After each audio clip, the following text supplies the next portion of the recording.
Salam alaikum wa rahmatullah à tous, bonjour à tous et bienvenue dans notre épisode numéro 25 de notre série Nos sœurs ont du talent. Alors pour les personnes qui ne le savent pas, je rappelle toujours un peu le concept de l'émission pour les nouvelles et nouveaux. Nos sœurs ont du talent, c'est une émission, comme son nom l'indique, dans laquelle j'invite évidemment des sœurs qui ont du talent, qui proposent des activités, qui proposent des business, qui proposent tout un tas de choses et qui malheureusement sont très souvent invisibilisées. C'est un peu aussi le combat de notre sœur d'aujourd'hui, machallah, voilà, qui sont très souvent invisibilisés, que ça soit conscient ou non, que ça soit fait exprès ou non, volontaire ou non. Mais c'est vrai que mon objectif à travers cette petite émission, bon, qui est encore très modeste, mais bon, c'est pas grave, c'est de faire venir chaque mois une sœur qui viendra nous présenter ce qu'elle fait. Et puis aussi par là, démystifier un peu ce mythe de, voilà, que l'on connaît très bien malheureusement dans nos sociétés européennes, de la musulmane qui est un petit peu voilà, en arrière-plan, qui est un petit peu absente, qui n'a pas forcément de place publique, qui est un petit peu reléguée aux oubliettes. Ici, dans cette émission, on voit bien que c'est tout l'inverse, machallah. On a énormément de sœurs.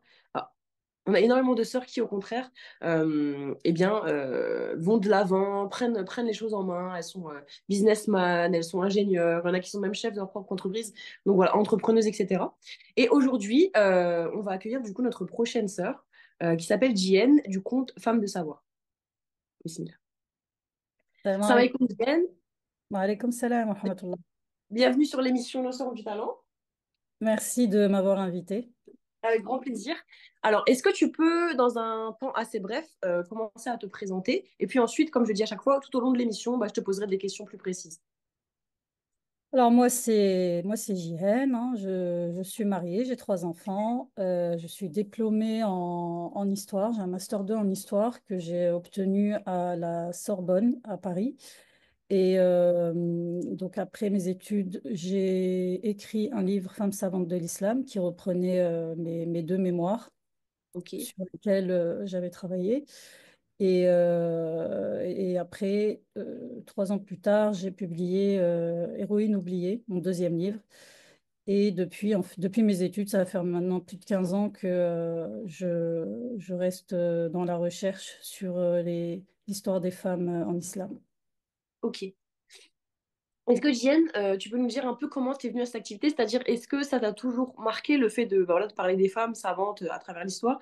Ou est-ce que c'est venu d'un déclic? Peut-être que, je sais pas, tu as vécu quelque chose qui fait que tu t'es dit, bah non, je veux montrer, voilà, je veux montrer l'impact des femmes. D'où ça t'est venu, en fait, cette envie de faire ça?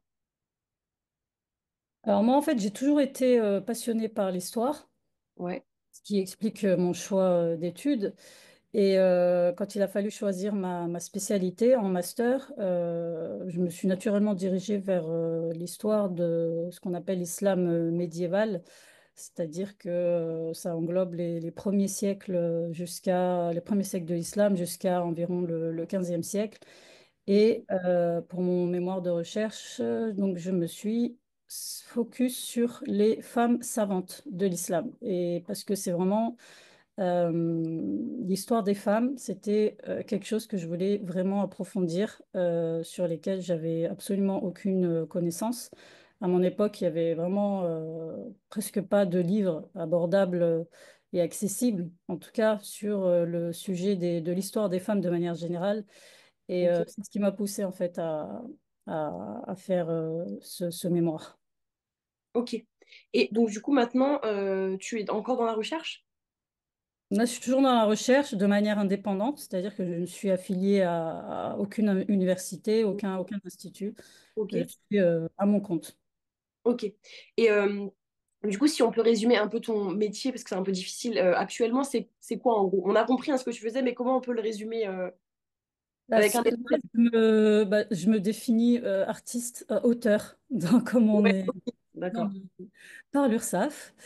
Je suis autrice de livres sur l'histoire des femmes en islam et voilà, c'est mon activité, en tout cas Ok. professionnelle. Mais il y a aussi tout le côté, parce qu'après, moi je le sais parce que bah, on se suit sur Insta, mais voilà. Mais pour les personnes qui ne savent pas, évidemment, elle a aussi un compte Instagram. Et donc, du coup, il y a tout le côté autrice, mais aussi tout le côté, comment on peut dire ça? J'ai pas envie de dire le mot propagande parce que c'est pas le bon mot, mais tout le côté Vulgarisation, je dirais. Vulgarisation. oui, voilà, exactement, vulgarisation sur les réseaux. Donc, c'est vraiment plus qu'un simple travail d'autrice au final, parce que tu as aussi une page Insta et sur Oui, laquelle tu fais énormément de travail de sensibilisation. Tu peux nous en parler? oui, oui. Avant de sortir mon livre, j'ai ouvert une page Instagram pour faire découvrir justement toutes ces femmes oubliées de notre histoire, qu'elles soient pas forcément savantes, hein, c'est des femmes aussi qui sont scientifiques encore à notre époque, des femmes astronomes, etc. Et vraiment, mon but aussi, c'est de vulgariser, de rendre accessible l'histoire qui, pour certains, peut être une matière assez ennuyante. Même, je pense qu'on a pas mal de mauvais souvenirs à l'école Ouais, c'est vrai, ouais, c'est vrai. de cette matière. Et donc voilà, mon but, c'est de rendre accessible certains points de l'histoire. Et je ne parle pas forcément des femmes, je parle aussi de certains événements qui ne sont pas connus et des Ok. personnages, même parfois masculins, pour Mhm. voilà, rendre plus facile l'accès à l'histoire. Et c'est vraiment, bah, moi j'aime beaucoup enfin, aussi ce que tu fais par rapport à Insta parce que c'est vrai que, mais vraiment, subhanallah, il y a énormément de personnes que j'ai connues enfin, grâce à ta page Insta, de femmes, hein, moi je parle de femmes vraiment, que, que je ne connaissais pas pardon, avant.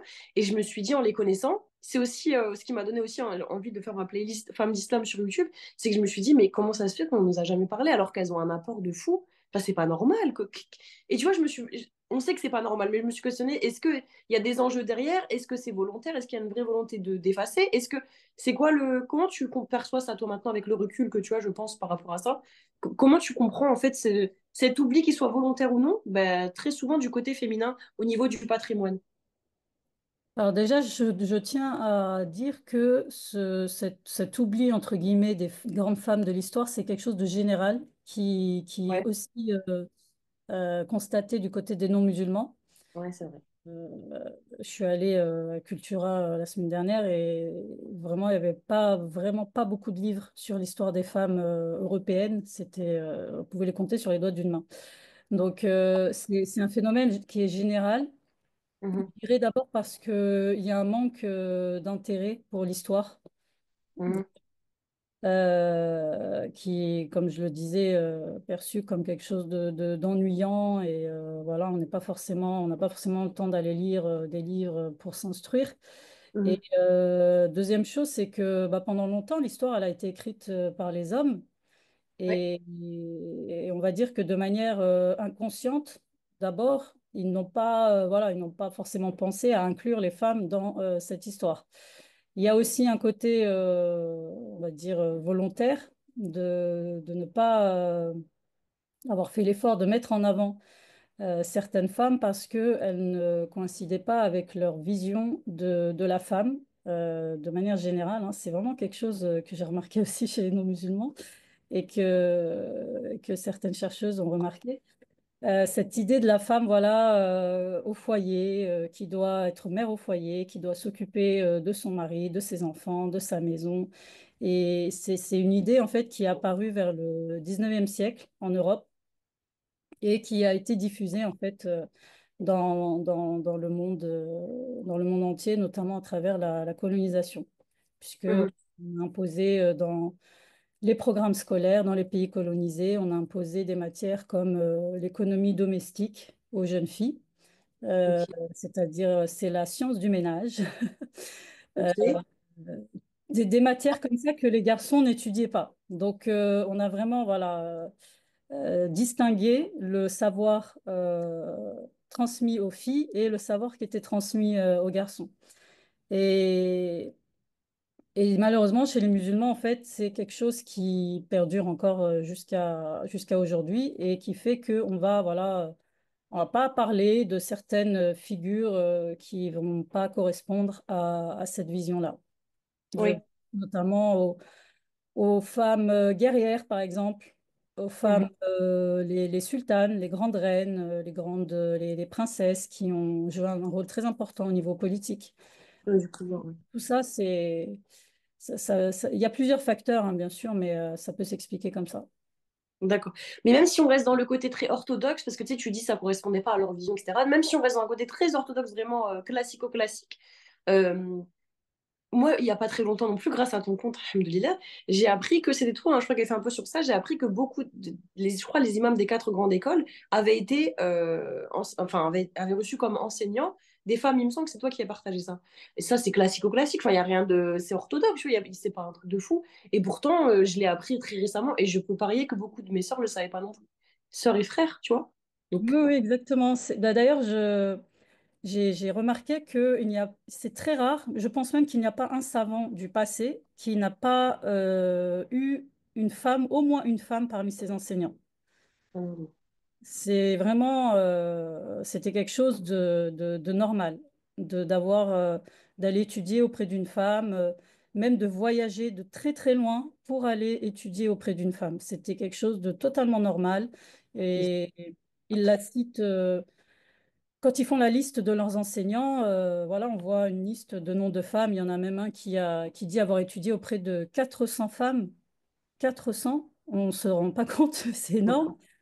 Et ce qui montre en fait que voilà, le savoir en fait, il était tellement, tellement sacralisé que peu importe que ce soit un homme ou une femme, c'est ça, ouais. c'est le savoir qui compte en fait. C'est la C'est ça. qualité du savoir que tu vas m'apporter. Eh bien, je vais venir, je vais me déplacer, je vais venir de loin et je vais écouter ce que tu as à me transmettre. Mais c'est ça, en fait, le vrai dawa, tu vois, c'est de s'effacer, toi, individu, derrière le contenu. Nous, on veut juste, tu vois, on veut juste te donner le message. Le reste, que je sois une femme, un homme, tu vois, C'est machin. ça. C'est Et ça. toi, enfin, cette activité-là, du coup, ton activité Insta, tes livres, etc., c'est une question qui est toujours un peu logique, mais j'aime bien la poser. Ça t'apporte quoi humainement, en tant que personne, en tant que musulmane, en tant que toi-même? Qu'est-ce que ça t'apporte? Alors moi, c'est vraiment quelque chose qui m'a beaucoup apporté au niveau humain. Déjà, de voir mes lecteurs se réapproprier à leur tour cette histoire, de les voir changer de regard, surtout les femmes, Ouais. découvrir voilà, des nouveaux modèles qui soient inspirants. C'est vraiment pour moi une source de motivation et aussi personnellement, moi, bien sûr, ça m'apporte énormément parce que en faisant des recherches, ben, j'apprends aussi, hein. La science infuse, donc ça m'apporte déjà moi en premier. Ça m'apporte énormément en tant que femme musulmane, moi la première. Et ça m'a permis aussi de découvrir énormément de femmes inspirantes du passé, mais aussi de notre époque, avec qui j'ai pu établir des relations, mais aussi des chercheuses qui m'ont apporté énormément de références et de renseignements. Voilà, de voir comme ça des gens qui sont aussi passionnés que moi sur ce sujet. Mhm. Ça m'a beaucoup enrichi et ça m'a apporté beaucoup de satisfaction, alhamdoulilah. D'accord, ouais. Tu vois ça un peu comme une mission de vie ou pas, ce que tu fais? Bah, c'est un peu difficile de parler de mission parce que bon, c'est, ça donne l'impression que je fais quelque chose de grandiose, mais disons que je le sens plutôt comme un devoir. Ouais, ok. Là, il y a une nuance quand même, Ouais, tu il vois. y a une nuance, machallah. Et c'est le devoir de transmettre à notre tour quand on a pris connaissance d'un savoir. Et c'est souvent ce que je dis à la fin de mes conférences, c'est maintenant que vous avez eu connaissance de ces femmes, eh bien c'est à votre tour de transmettre et d'honorer leur héritage. C'est beau, hein, machallah. C'est vraiment le principe de Sadaqa Jariyah, en fait, tu vois. Exactement. Le fait de... C'est fou, je trouve, c'est trop beau. Le fait d'apprendre, et puis tu vas transmettre, et elle va transmettre, et... Subhanallah. C'est une C'est... chaîne de transmission, c'est ça. Ouais, c'est ça, machallah. Est-ce que tu dois faire ça toute ta vie ou pas? Alors franchement, je sais pas. Je ne sais pas. Moi, j'aimerais bien, mais je suis passionnée hein, par ce que je fais. Vraiment, ça me passionne. Mais Mhm. c'est une activité qui est très exigeante, tant au niveau du temps que de l'énergie. Parce que j'ai l'impression en fait de porter plusieurs casquettes. Donc, je suis chercheuse, en même temps autrice, et en même temps sur les réseaux sociaux, devoir créer du contenu, ce qui prend Ouais. énormément de temps. Donc, je réfléchis vraiment à la manière d'évoluer dans cette activité pour qu'elle reste viable à long terme. Mhm. Et peut-être me concentrer davantage sur des projets plus ciblés. Voilà, c'est quelque chose à quoi je réfléchis. Mais en tout cas, pour le moment, je continue parce que je vois vraiment l'impact positif de ce travail. Je reçois énormément de retours en privé Ouais. que ce soit après mes conférences ou quand des lectrices vont acheter mes livres et les lire, je reçois énormément de merci, merci, ça m'a fait du bien. Tu peux pas savoir à quel point tu m'as réconforté dans ma foi. Et ça, Ouais, pour moi, ça me touche énormément. ouais. Et c'est ce qui permet de me motiver, hein, ce qui permet de me motiver, bien sûr, grâce à Allah. Alhamdoulilah. Mais c'est pour, tu vois, c'est ça quand je disais ma soeur, quand j'ai mission de vie, c'est pas du tout dans le sens pompeux en mode je suis investi de mission, mais c'est Oui, que tu vois ce que je veux dire.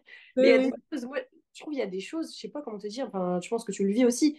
Allah, il te donne des capacités en toute modestie et tu sais que c'est ça que tu dois faire. Je sais pas, tu vois ce que je veux dire. Tu sais que moi, je suis faite pour ça, genre. C'est ça que je dois faire. C'était plutôt dans ce sens-là. Et tu vois ce que tu as dit, le fait que tu aies des retours. Moi, on m'a offert ton deuxième livre, Héroïne oubliée, je vais bientôt le commencer d'ailleurs. Euh, Vraiment, là, c'est vrai. Moi, je suis convertie, tu vois. Et quand je me suis convertie, j'ai pas forcément été chercher l'information dans les bonnes sources, même si, alhamdoulilah, tu vois. Mais c'est vrai qu'au début, moi, je suis une fervente féministe, etc. Tout ce que tu veux, voilà, les combats pour les femmes, etc. Et oui. j'ai lu plusieurs choses au début de ma conversion. Je me suis dit, quoi? Mais je peux pas rester musulmane. C'est pas possible. Les C'est livres bien roses, rose. il faut mentir au mariage. Qu'est-ce que tu voulais que je fasse? Tu vois? Donc, Euh, là, que quand tu tombes sur des comptes comme le tien, en toute modestie, machin, là, ça fait du bien. Je te jure que c'est vrai. Parce qu'on se dit, mais en fait, c'est pas ça l'islam. En fait, les femmes, elles sont là, tu vois. Mais quand tu vas pas dans la bonne information, qu'on t'offre des livres roses à ton mariage et compagnie, tu vois? Exactement. Exactement, alhamdoulilah. C'est voilà, c'est aussi un de mes objectifs. C'est vraiment de montrer que la femme, elle a eu sa place dans l'histoire et qu'elle a été reconnue pour ça avant, dans le passé, puisque on va souvent attaquer les hommes. Ouais, c'est à cause d'eux, c'est à cause d'eux, c'est à cause d'eux. Mais moi, toutes ces femmes que j'ai trouvées, c'est grâce à des hommes, je tiens à le dire. Ouais. Euh, D'ailleurs, je tenais à citer le plus gros travail qui a été fait au niveau biographique, c'est celui d'un savant indien qui s'appelle Akram Nadwi, Sheikh Akram Nadwi, qui a compilé plus de 10 000 femmes savantes dans 43 volumes, dans une encyclopédie de 43 volumes et en arabe. Et c'est vraiment le travail le plus abouti de, je pense, toute l'histoire de la littérature islamique. Et c'est un homme, voilà. Donc je tenais à le dire. Voilà, c'est pas, je me situe pas dans un combat, voilà, femme contre homme. C'est vraiment pas comme ça que je travaille. Euh, Alhamdoulilah. il faut reconnaître que dans ce domaine-là, il y a aussi des hommes qui apportent leur pierre et Oui. c'est quelque chose qu'il faut saluer. Oui, bien sûr. Oui, non, non, c'était pas. Quand je disais que c'était acharné féministe, c'est parce que tu vois, quand j'étais Non, plus. non, je réagis pas par rapport à ça. C'est Ouais, ouais. vraiment, Ouais. je tenais à le dire. Mais oui, c'est vrai, tu as raison, il faut le dire parce que de toute façon, on est musulman. Donc déjà, il n'y a pas de combat contre les hommes, ça n'existe pas parce qu'on est musulman, tout simplement. Et non, non, on a besoin les uns des autres. C'est juste que des fois, en fait, je peux comprendre que certaines femmes, dont j'ai fait partie, maintenant j'ai fait un travail sur moi, alhamdoulilah, j'ai grandi, j'ai vieilli, voilà. Mais je peux comprendre, tu vois, quand tu arrives dans cette religion et qu'on te donne toutes ces choses qu'on m'a données, tu vois, par exemple, livre rose et compagnie, ben, je peux comprendre que certaines sœurs, elles tombent un peu, je vais pas dire dans une haine de l'homme, c'est pas ça, mais tu vois, elles ont de la frustration, elles ont de la rancœur. C'est un peu normal, tu vois. Ah oui, bien sûr. C'est pour ça qu'il faut vraiment veiller à aller vers les bonnes sources, en fait. Vraiment. Oui, bien sûr. Après, le problème, c'est qu'on me dit comment choisir, en fait. Quand on rentre à la librairie, Ouais. quel livre prendre? Et souvent, ces livres roses, ils sont mis en avant, malheureusement. Ils attirent l'œil de nous, les Oui, femmes. Ils sont jolis, tu vois, c'est difficile, en fait. Malheureusement, même moi, à la maison, hein, j'en ai acheté, bon, il y a très, très longtemps, parce qu'avant, il y avait pratiquement que ça, hein, bah oui. et je les ai jamais lus. Mais c'est vrai qu'il y a des livres très, voilà, qui sont un peu, avec des propos un peu problématiques. Mais ça a beaucoup changé. Je trouve que au niveau des livres en librairie islamique, aujourd'hui, on a le choix. On ne peut pas dire qu'il n'y a rien. Il y a pas, on va dire, des masses, mais il y a de quoi satisfaire sa curiosité, en tout cas au niveau historique. Oui, c'est vrai. Et aussi, ben, moi, personnellement, j'ai été très surprise parce qu'il y a plusieurs librairies islamiques, du coup, qui ont pris mon dernier ouvrage de Nacre des Cœurs, alors que c'est pas du tout un livre de théologie, mais pas du tout, hein, vraiment pas. C'est tu vois, c'est une fiction, quoi, en fait, mais qui parle de personnages musulmans. Et je me suis dit, tiens, j'avais un peu des a priori en me disant, non, ils vont prendre que des trucs de firq et tout, mais en fait, non. Donc ça commence à s'ouvrir un petit peu. Oui, Alhamdoulilah. non, alhamdoulilah, il y a beaucoup de librairies qui prennent des autrices, des romans, des témoignages. Ça fait plaisir. C'est Mais un bon changement. Quand tu as dit quoi, excuse-moi? Il y a un bon changement, un Oui, changement. ouais. Parce qu'on a besoin, en fait, on a besoin du côté, moi, c'est mon avis, hein, on a besoin du côté théorique, les règles, ceci, cela, mais moi, tu vois, ce qui me fait le plus chaud au cœur, c'est quand je lis des témoignages de sœurs, tu vois, c'est le cœur à cœur. Je trouve Ben qu'on oui, bien sûr. a besoin aussi de ça, tu vois, ce côté-là. Oui, bien sûr, il faut savoir, je pense qu'il faut, en tant que libraire, il faut savoir proposer des ouvrages divers qui vont pouvoir toucher en fait plusieurs personnes et pas imposer une seule vision, un seul contenu, une seule thématique. Il faut vraiment penser à ceux qui vont être plus touchés par... moi, je peux comprendre, par exemple, qu'il y en a qui n'arrivent pas à lire des livres d'histoire comme les miens et qui vont plutôt s'orienter vers des livres voilà, comme le tien ou des romans ou des témoignages. Il en faut pour tout le monde. Ouais, c'est ça, mon charme. Tu nous as dit tout à l'heure, Diane, que ce que tu aimais le moins, enfin, que tu avais un peu du mal avec le fait que tu étais un peu multicasquette. Est-ce que du coup, c'est ça que tu aimes le moins dans ton activité, si on passe à la prochaine question? C'est le fait de devoir jongler un peu entre tout? Oui, et moi en fait, vraiment ce que j'aime le moins, c'est le fait de devoir faire la promotion, tout ce qui est marketing autour de mes livres, voilà, tout ça, c'est pas quelque chose que j'aime faire. Je suis une très très mauvaise vendeuse. Mais voilà, j'essaie de me forcer et de me former aussi parce que bah, je pense que je suis la meilleure personne pour vendre mes livres, hein. Ah oui. Donc j'essaye de faire des efforts à ce niveau-là, mais c'est vraiment la chose que j'aime le moins, vraiment. Ouais, c'est dur, hein. Moi aussi, je trouve que c'est dur de se vendre. Ah oh non, c'est parce qu'on vient pas en disant achetez mon livre, il est trop bien, c'est le meilleur. Non, c'est pas comme ça que ça marche. Mais voilà, ça fait partie du métier aussi, hein. Et d'ailleurs, les conférences que je donne, voilà, ça fait aussi partie de toute cette communication autour de mes livres et ça permet aux lectrices et aux lecteurs de découvrir des livres et donc de les acquérir. Ouais. Ouais, ça fait partie du jeu en fait. Mais est-ce que tu as pas pensé à déléguer? Il y a des personnes qui sont vraiment spécialisées dans ça. T'as jamais pensé à déléguer cette partie? Délégué, c'est-à-dire. Bah, par exemple, tu vas rigoler, c'est pas grave, j'assume. Moi, j'ai une petite chaîne YouTube. J'ai que 1000 abonnés, mais j'ai besoin d'une monteuse pour qu'elle me mette les vidéos parce que c'est même pas que je sais pas, j'ai pas envie de le faire, ça me saoule. Donc j'ai délégué, tu vois, j'ai pris une monteuse YouTube. Est-ce que tu penses pas que tu pourrais faire ça peut-être pour le côté publicité, vu que ça t'embête un peu? Oui, j'y ai pensé, j'y ai pensé. C'est en réflexion. Ouais, bah oui. Ouais. Parce que mine de rien, Ça ça te... m'enlever un poids. Ouais, Tu vois? ouais, ouais, ça pourrait m'enlever un gros poids. Mhm. Ouais. Au final, chacun est fait pour une tâche. Il faut qu'on, tu vois, c'est aussi, moi je parle de moi, c'est pas du tout pour toi, mais moi je sais que ça m'a aussi mis un peu un truc en mode, sois humble. Tu sais pas le faire, t'as pas envie de le faire, ça te saoule. Chacun sa tâche, c'est pas grave. Tu vois, prends quelqu'un, c'est bon, tu vois. On a C'est vrai, c'est vrai. assez de choses sur... J'ai délégué, hein, pour mes livres, enfin pour le deuxième livre, j'ai embauché une graphiste, Ah ouais, très talentueuse graphiste qui a mis en page mon livre, qui a fait la couverture, qui a fait un travail remarquable. Donc ok. euh, voilà, je sais un peu déléguer pour les choses, vraiment les gros chantiers, ça, il n'y a pas de Ouais, souci. t'es pas étrangère au concept. Et je voulais savoir, Jeanne, quand tu fais des conférences, comment ça se... Enfin, genre, au tout début que tu as écrit tes livres, tu n'étais pas forcément très, très connu. Enfin, c'est pas pour ta nef quand je dis ça, mais t'as compris. Comment tu as Ouais. fait au début pour un peu approcher tout ce qui est mosquée Enfin, comment ça a été mis en place pour faire ces conférences? Est-ce que c'est toi qui as dû aller? Est-ce qu'on t'a contacté? Tu vois. Euh, alors moi, je t'avoue que au début, quand mon livre est sorti, on m'avait sollicité pour faire des conférences et je refusais. Ah ouais? J'ai complètement refusé, oui, parce que bah, parmi les choses que je n'aime pas trop faire, un peu moins maintenant, c'est devoir m'exprimer devant un public. Ah ouais, ok. Et oui, c'est vraiment un exercice qui me stressait énormément. Je suis quelqu'un de très réservé. Donc, m'exprimer devant parfois plus d'une centaine de personnes, c'était très difficile pour moi, surtout au début. Là, ça va un peu mieux. Mais Ok. euh, au début, donc, j'ai refusé. Et puis, voilà, mon entourage m'a dit, mais tu sais, c'est comme ça que tes livres vont se faire connaître, que ces femmes aussi, elles vont se faire connaître, sortir de l'oubli, parce que les gens, ils n'ont pas forcément accès à Instagram, ils ont pas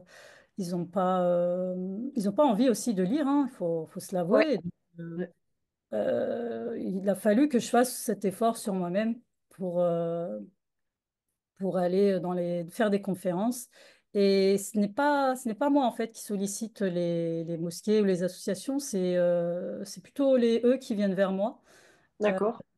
En fait, je préfère même que ce soit eux qui viennent vers moi parce que bah déjà, je ne connais pas toutes les mosquées de Oui, bien sûr. France, hein, je sais pas, voilà, après c'est compliqué, je sais pas qui contacter, je sais pas, voilà, c'est compliqué. Donc je le dis toujours sur Instagram, si vous voulez que je vienne dans votre ville, vous contactez les responsables de vos mosquées, vos associations, je ne sais pas, parce que j'interviens aussi pour des associations, pour des écoles, pour des clubs de lecture. Parfois, voilà, il y a des sœurs qui font des clubs de lecture et qui m'invitent autour de mes livres et qui m'invitent. Donc, c'est vraiment comme ça que ça marche. C'est le bouche à oreille, des bénévoles qui sont sur Instagram et qui vont ensuite m'inviter. Voilà. Ok, machin. Ouais, je vois. Donc, du coup, je comprends un peu plus de choses maintenant que tu me dis ça. Bon, bref. D'accord. Mais ouais, non, je comprends. Après, c'est pas. Ouais, c'est aussi un. Je vais pas dire un talent, mais c'est aussi un autre skill, tu vois, de savoir parler. Enfin, savoir Ah parler, oui, absolument. tu vois. Absolument. Mais ça fait partie du jeu. C'est ça. C'est ça. Je voulais, parce qu'on va bientôt arriver à la fin, mais si franchement, c'est passé trop vite, c'était passionnant.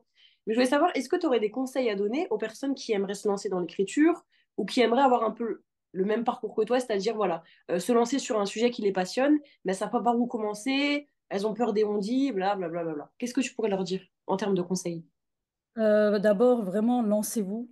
Lancez-vous. N'attendez pas que tout soit parfait.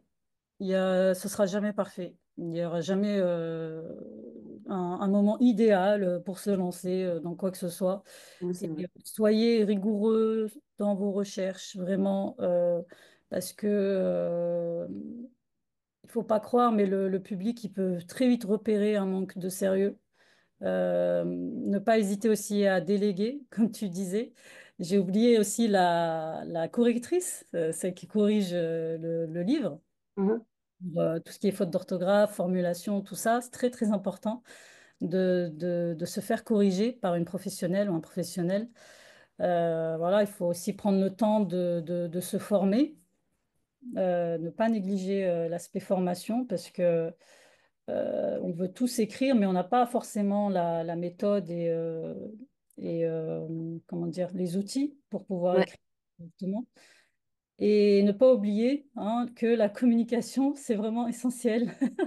ouais. Écrire un livre et après attendre que les gens viennent l'acheter et venir pleurer en story. Personne n'achète mes livres. Ouais. C'est pas comme ça. Il faut utiliser les réseaux sociaux, il faut utiliser YouTube comme toi tu le fais, avoir un site internet. Il faut C'est aussi... du temps, en fait, c'est du temps. Oui, voilà, c'est pas écrire un livre, c'est pas juste l'écrire et hop, ça y est, c'est fini. Non, ça marche pas comme ça. Surtout si vous êtes auto-édité, puisque on va dire que quand on est édité, on va parfois la maison d'édition va faire la promotion. C'est pas Ouais, toujours le cas. ouais, Et, il faut aussi que la promotion, elle vienne de vous et c'est quelque chose d'indispensable à l'écriture d'un livre. C'est pas, ça consiste pas juste à écrire, fermer le livre, passer à autre chose. Il y a toute une communication derrière mhm. avant l'écriture, pendant l'écriture, après l'écriture, c'est quelque chose Ouais, d'essentiel. C'est quelque chose d'essentiel. Et surtout pas se décourager si les résultats ne viennent pas immédiatement. C'est ouais. vraiment une activité qui demande beaucoup de patience. J'ai moi-même voilà, eu des moments de découragement où je voulais tout arrêter. Mhm. Mais, mais c'est comme ça en fait. Il y a des hauts, il y a des bas et il faut savoir se relever, se remettre en question Ouais, et faire preuve de beaucoup de patience. ouais, exactement. Bah, c'est ça moi aussi que c'est enfin, le Nacre c'est mon troisième roman, tu vois. Et c'est vrai que les deux premiers, pendant que tu parlais, je réfléchissais. C'est vrai que ça, c'était pas. Enfin, j'ai fait du chemin, quoi. Je me dis, tu vois, c'est au bout du troisième que je commence un petit peu à toucher un peu plus les gens, qu'ils soient un petit peu plus connus, tu vois. Mais c'est pas comme ça, en fait. C'est un vrai travail, c'est pas un Ah oui, totalement, totalement. longue haleine, ouais.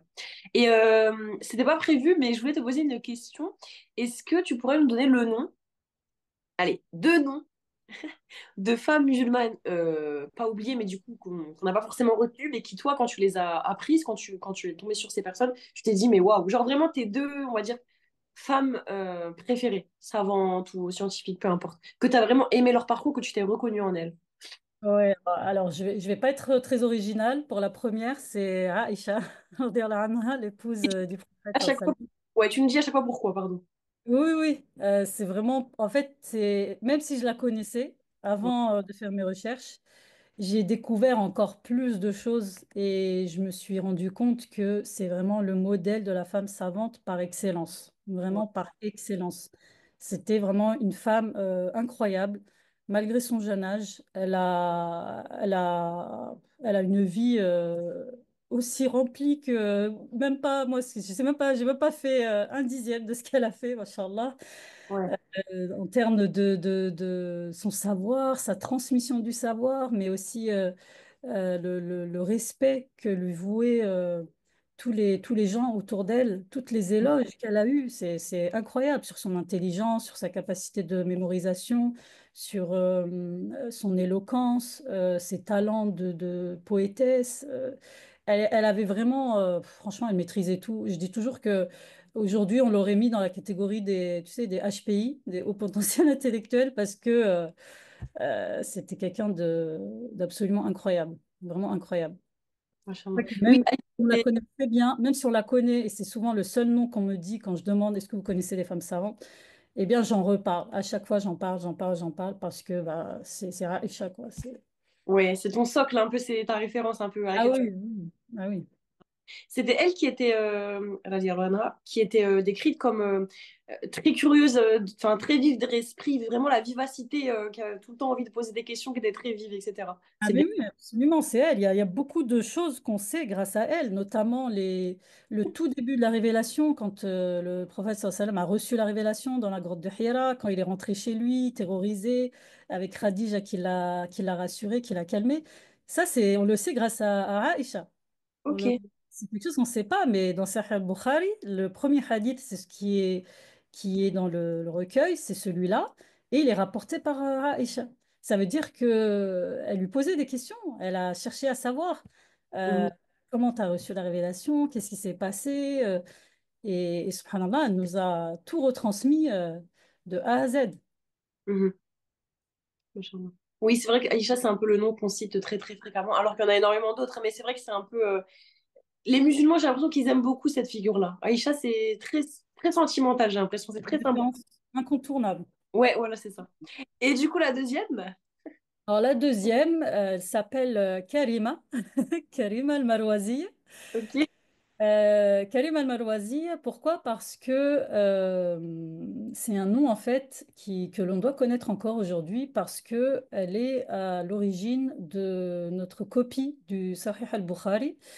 Euh, pour faire rapidement, hein, bon, il y a sa biographie dans mon livre, mais quand des savants ont cherché à réaliser de recueil de Bukhari qui soit le plus fidèle à la version d'origine, parce que malheureusement, on a perdu la copie d'origine de l'imam al-Bukhari, eh bien, ils se sont basés sur sa copie à elle, parce qu'elle était experte du Sahih al-Bukhari, elle le connaissait par cœur, elle l'a enseigné à des centaines d'élèves, savants et, non, et des élèves qui venaient du monde entier d'ailleurs pour apprendre auprès d'elle. Et il y en a même un dont j'ai oublié le nom, mais il raconte comment il a pris la route, entre guillemets, pour aller la rencontrer et malheureusement, il a appris son décès en milieu de chemin, parce qu'elle elle résidait à la Mecque et c'est quand il est arrivé en Palestine que il a appris son décès et on sent sa déception en fait, parce que surtout à l'époque, hein, les voyages, c'était très très compliqué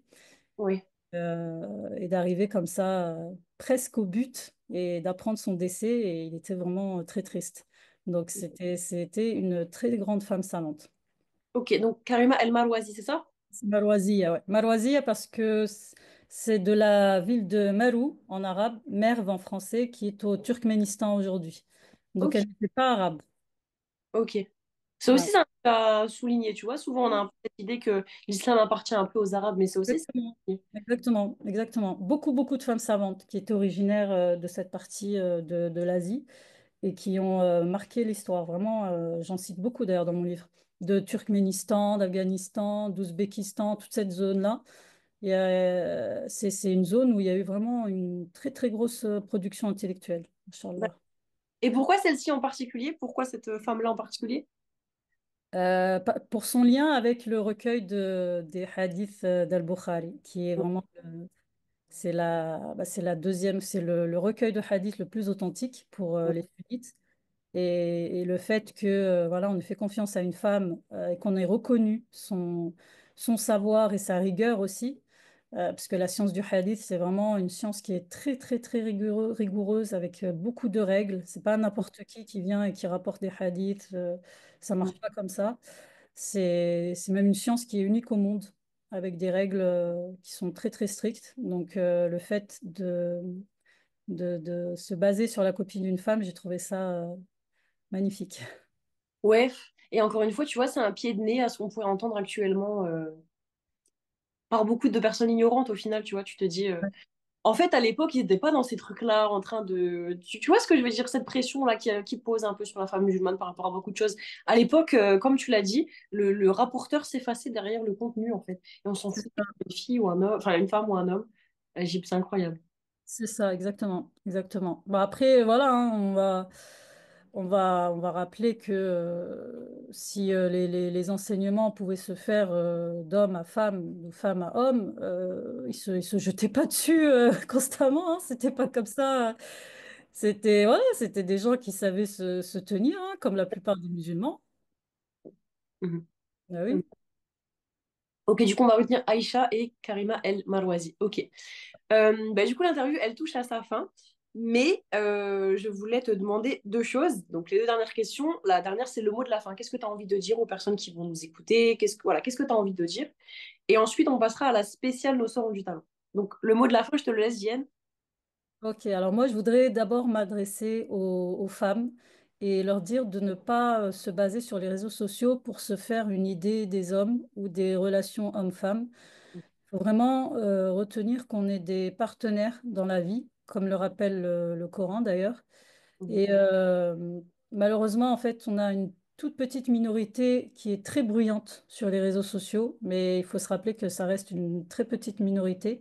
Oui, Dans la vraie vie, la majorité des hommes musulmans sont très bien.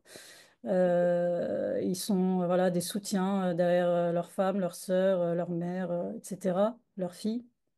Et vraiment, ne perdez pas votre temps dans les débats sur Twitter ou X, appelez-le comme vous voulez, ou Instagram. Vraiment, ne perdez pas votre temps dans les débats, ça ne sert à rien. Concentrez-vous sur vous, ce qui compte autour de vous.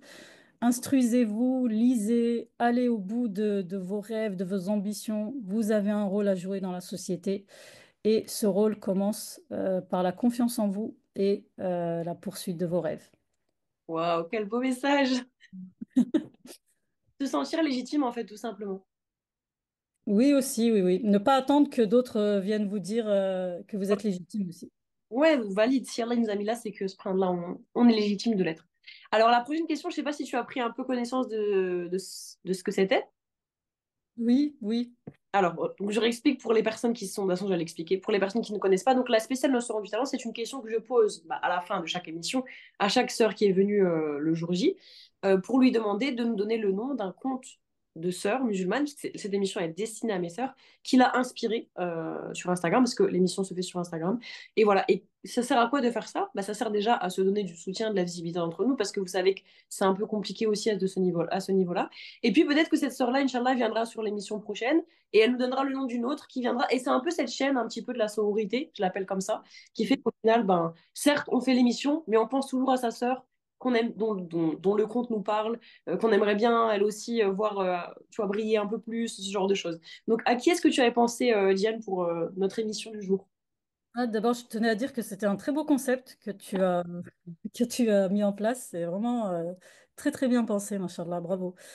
Alors, Merci. moi, je pensais à une sœur qui est sur Instagram et bon, c'est un petit compte, mais elle mérite vraiment beaucoup de visibilité. Ok.